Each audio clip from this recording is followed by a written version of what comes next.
Hello there friends, welcome back to another episode of Generation Tech. My name is Alan. The Stormtroopers in the original Star Wars film have not aged well. They've become the subject of ridicule for their inability to hit named characters, even at close ranges. The restrictive plastoid armor along with those fully enclosed helmets are designed to make them look like fierce warriors, but oftentimes seem to get in the way and limit their mobility. And more importantly, we rarely ever see Stormtroopers aim using the sights on their weapons. Usually they're just firing from the hip, which is really not a good move. You don't have to be a firearms instructor to understand that firing from the hip doesn't give you good accuracy. Now, the lore reason behind this is that Stormtroopers actually have their weapons linked to their helmet's heads-up display, which also gives them targeting information. Something that the Rebels don't have access to, which is why they think those helmets are actually terrible. Do shoot like a Stormtrooper. Guess I don't have too much to worry about. This helmet! I can't see!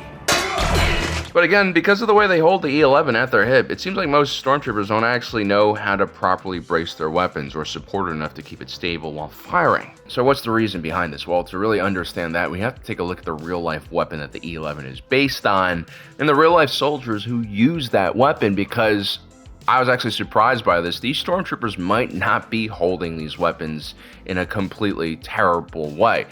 Firing from the hip might actually be viable. You see, in the universe, the E11 Blaster Carbine is the successor to the Blastech DC-15A Blaster Carbine, which itself is a variation of the full-size DC-15 battle rifles used by the clones of the Grand Army of the Republic. The larger DC was pretty useful on big battlefields during the grand campaigns of the Clone Wars. At Geonosis, one could see into the distance for many miles across wide, sweeping plains. And so the DC-15 fit in perfectly in these types of situations. But for combat operations in tighter spaces like urban areas and forests and jungles, or even on starships, the DC-15 was just way too cumbersome and heavy to use. At over 4 feet long, this thing was massive. It was the size of a machine gun, specifically the MG-34, which is what the DC-15 is actually based on, a German World War II weapon that was famous for its high rate of fire of 900 rounds per minute. So this thing is a giant machine gun, and it is incredibly stable and easy to fire from a fixed fighting position, but in most cases, right, the DC-15 again is too large. You're going to want something like an E11 if you're running around, if you're in tight spaces, if you're rolling around on the ground, right? And so, surprise, surprise, the E11 is actually based off of a submachine gun, the Sterling submachine gun.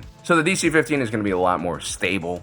It's going to be more useful in a fixed defensive fighting position, but in almost every other type of situation, like if you're moving around, you have to hit the dirt, you have to ride a vehicle, the E11 is ergonomically going to be a lot better. And that's important when you have to haul these things around for multiple days through all sorts of conditions. And so the E11, surprise, surprise, is not based off of a giant machine gun. It's based off of a submachine gun from World War II, or late World War II, the Sterling submachine gun. See, when the original Star Wars film came out in 1977, it was actually quite limited when it came to resources. George Lucas was a known entity at the time, but nowhere near as famous as he was now. And so, at the time, he had to really be creative with stretching the budget for his film and creating this amazing world we know now as Star Wars. You didn't have CGI back then. Everything was practical. Everything was either shot on location or using large visual effects like matte painting. So there was a lot of physical work that needed to be done to make Star Wars come alive.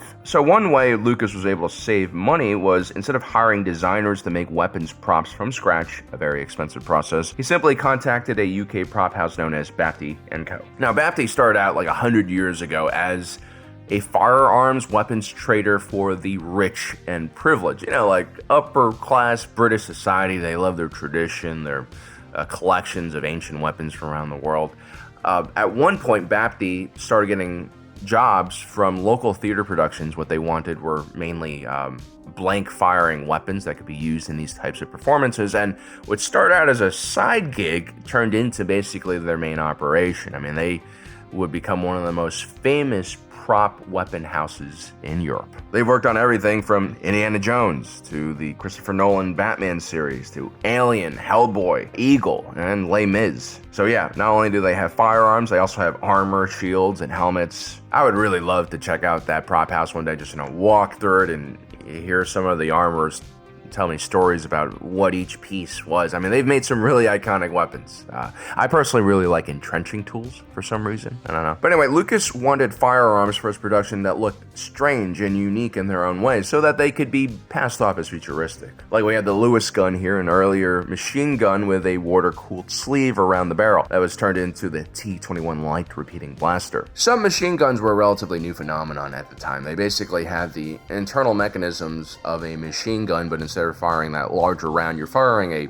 pistol round. The idea, again, was to make the overall package a lot smaller and cheaper. Submachine guns were mainly used for close quarters combat and assaults on enemy trenches during World War I. They traded stopping power, range, and accuracy for mobility and fire rate. Now, because these weapons were still relatively new during World War II, each nation kind of had their own strategy and mindset when it came to designing these weapons. The British, being quite conservative and generally slow-moving when it comes to adopting new tools of war, didn't really deploy or start out the war with a submachine gun and found themselves in a pretty disastrous situation after the evacuation of Dunkirk. Not only did they leave a good portion of their arsenal on the French mainland, they were now preparing to fight a defensive war on their tiny little island nation, awaiting an eventual German invasion. Fortunately, that land invasion never came. Now, if you've ever been to the UK, especially London and the metro areas around it, it actually reminds me quite a lot of Japan. Obviously, the architecture style, the culture, the geography is different, but the size of the land and how cramped the streets are and how close together the buildings are does remind me of Japan a lot. I mean, this is basically just island living. And so, if the Germans do invade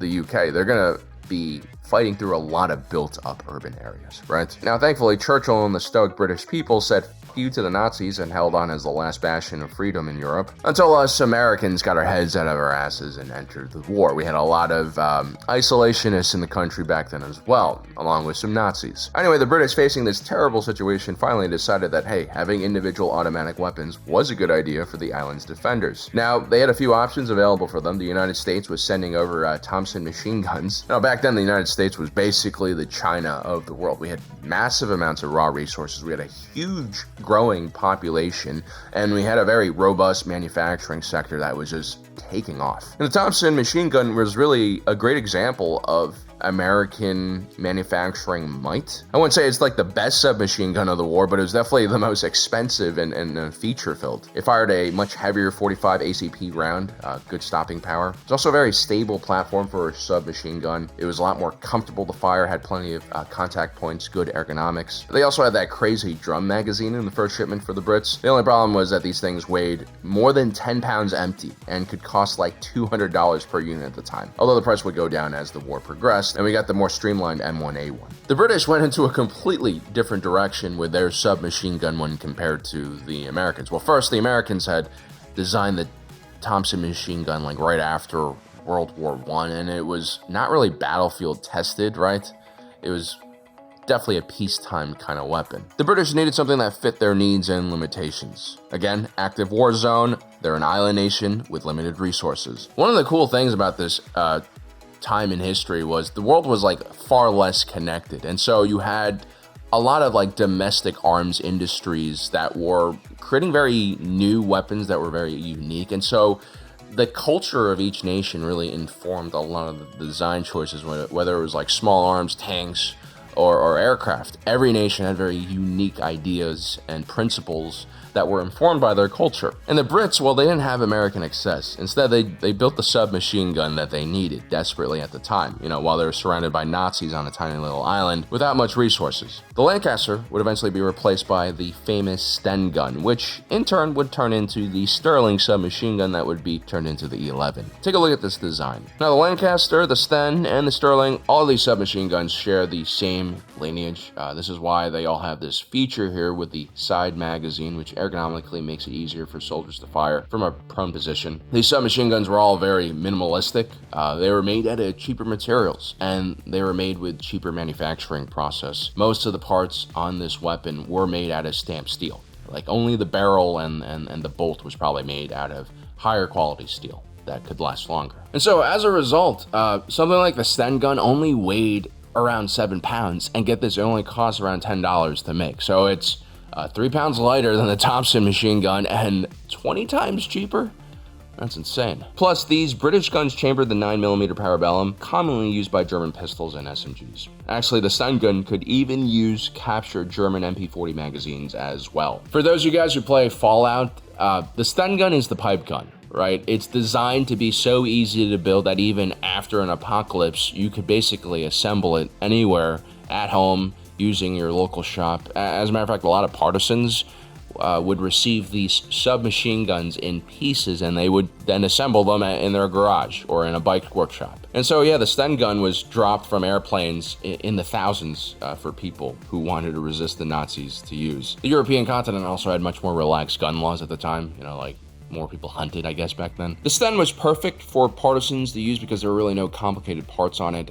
You could easily maintain and fix these things. They did break down quite a lot. They jammed a lot. You also didn't need a lot of training to fire these things. I mean, heck, you could argue that at close ranges, you don't really need to aim an SMG. Although, using the sights are recommended. The stun gun was so successful that the British military decided to create a successor to it, known as the Sterling submachine gun. It was a general improvement in many ways. It had a foldable stock, it had better sights, and it was also manufactured to be higher quality. The Sterling's magazine was also a huge upgrade from the Stens and is widely considered one of the best designed of its era. But here's the thing, despite all of these upgrades, the Sterling is still a pretty bare bones weapon, right? I mean, doesn't look that different from the Sten. I mean, all this thing has for recoil dampening is a big spring, and that open bolt definitely is not going to help either, which is why this isn't really the most comfortable weapon to fire. So back to the Stormtroopers and their E11. So Bapty gave all of these Sterling submachine guns out, these Mark IV Sterling submachine guns, to Lucasfilm's production. The prop designers would then modify these weapons. They would put some rails on the Sterlings, and